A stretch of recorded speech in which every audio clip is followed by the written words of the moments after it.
আসসালামু আলাইকুম ওয়া রাহমাতুল্লাহি ওয়া বারাকাতুহু। বন্ধুরা, আপনারা সবাই কেমন আছেন? আশা করি সবাই খুব ভালো আছেন। বন্ধুরা, আপনারা কি জানেন আল্লাহ পাক রব্বুল আলামিন আসমান এবং জমিনকে কয়দিনে সৃষ্টি করেছেন এবং তা সৃষ্টি করতে কতটুকু সময় নিয়েছেন আল্লাহ পাক রব্বুল আলামিন? তো চলুন আজকে আমরা তা জেনে আসি। আল্লাহ পাক রব্বুল আলামিন কোরআনের মধ্যে বলেন, আল্লাহুল্লাযী খালাকাস সামাওয়াতি ওয়াল আরদা ওয়া মা বাইনাহুমা ফি সিত্তাতি আইয়াম। অর্থাৎ আল্লাহ পাক রব্বুল আলামিন আসমান এবং জমিন এবং এই দুইটার মাঝে যা কিছু আছে সব কিছুকেই তিনি মাত্র 6 দিনে সৃষ্টি করেছেন।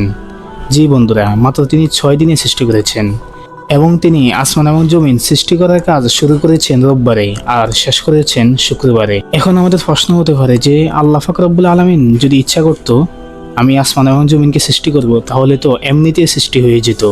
তাহলে তিনি আবার কেন 6 দিন সময় নিয়েছেন? তাফসীরের কুতুবে এর কারণ লিখে বলেন যে আল্লাহ পাক রব্বুল আলামিন আসমান এবং জমিনকে 6 দিনে সৃষ্টি করে বান্দাদেরকে এটাই বুঝাইতে চাইতেছেন যে প্রত্যেকটি কাজেই আস্তে আস্তে করতে হয় এবং ধীরে ধীরে করতে হয় এবং প্রত্যেকটি কাজকে তাড়াতাড়ি না করা। এটা শিক্ষা দেওয়ার জন্যই আল্লাহ পাক রব্বুল আলামিন তিনি আসমান এবং জমিনকে 6 দিনে সৃষ্টি করেছেন। বন্ধুরা, এই ভিডিওটা অন্যকে শেয়ার করে দিয়ে তাকে এই বিষয়টি জানার সুযোগ করে দেন।